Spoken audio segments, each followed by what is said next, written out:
Here's a question for futurists. Ask them this. Hey, let me just ask them myself. Do you believe any of your beliefs, your Christian futurism beliefs, are false? Can they be false? Many dispensationalists will say that Jesus is coming in our lifetime, in this generation. And when they say generation, they don't mean generation like Jesus believed generation.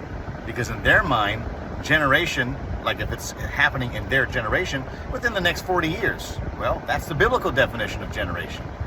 Jesus said this generation will not pass away until all these things take place. And if you just can pick one of those things that Jesus says, well, the temple was destroyed within that generation. In 70 AD, the temple was destroyed. Thus, 40 years is roughly the right amount of time that Jesus was saying this generation. And the futurist believes in this generation as within the next 40 years at least he will come. Well, what if that does not happen? Would you say that that Christian belief is false? If you say, well, yeah, if it doesn't happen in my lifetime, then that belief is false. But that's not a Christian belief. Oh, really? It's not a Christian belief.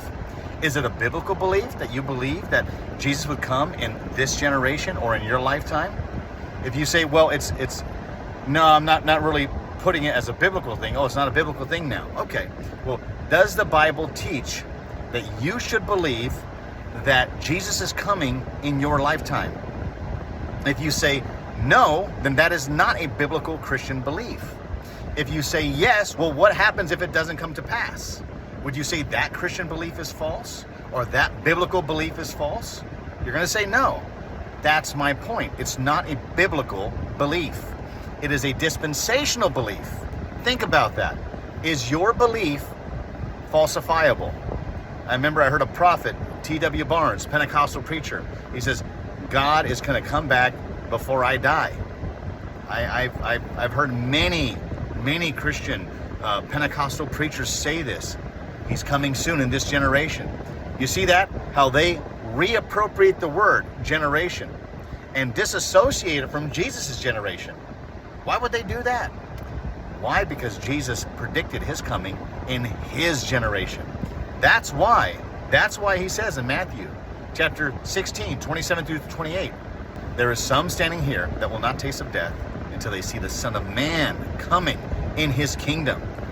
Mark 14:62, Jesus told the high priest Caiaphas and the Sanhedrin, hereafter you will see the Son of Man coming in the clouds of heaven at the right hand of power. See that? He said that to his enemies, and he said that to his friends. Jesus came in that generation exactly like he predicted. Exactly. If your belief doesn't hold to that view, then you don't have the biblical view. You have another view, and it's not what the apostles believe, and it's not what Jesus believed.